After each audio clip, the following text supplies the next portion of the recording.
আসসালামু আলাইকুম বন্ধুরা, কেমন আছেন? আশা করি ভালো আছেন। আলহামদুলিল্লাহ আমি ভালো আছি। বন্ধুরা আজকে দুপুরবেলা আমাদের লাঞ্চ হচ্ছে। ভাই বাজারে গিয়েছিল, একটা বড় পাঙাশ মাছ নিয়ে এসেছে।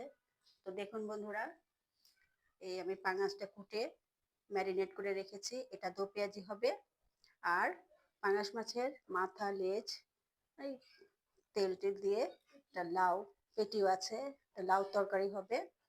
আর এটা কালো জিরা ভর্তা করেছি ধনিয়া পাতা দিয়ে। আরেকটা বন্ধু মজার কথা বলি, অনেকে দেখা যায় এই যে এটা হচ্ছে লাউর বিচি আর এটা হচ্ছে কুমড়ার বিচি, অনেকে দেখা যায় আলাদা আলাদা করে ভর্তা করে। তো বন্ধুরা আজকে আমি দুটা মিক্স করে ভর্তা বানাবো। এটাও কিন্তু খুব টেস্টি, আমি আরেকবার খেয়ে দেখেছিলাম। তো এটা যার যার ইচ্ছা আর কি। তো আজকে আমি দুটো একসাথে ভর্তা করে সরিষার তেল দিয়ে ভর্তা করব। তো ঠিক আছে বন্ধুরা, আপনারাও যদি ভালো লাগে টেস্ট করে দেখবেন, দেখবেন খেতে ভালো লাগবে। তো ঠিক আছে বন্ধুরা, আজকে ভিডিওটি এখানেই শেষ করলাম। ভিডিওটি যদি ভালো লাগে লাইক করবেন, কমেন্ট করবেন, শেয়ার করবেন আর আমার ইউটিউব চ্যানেলটি সাবস্ক্রাইব করবেন। ভালো থাকবেন। আল্লাহ হাফেজ।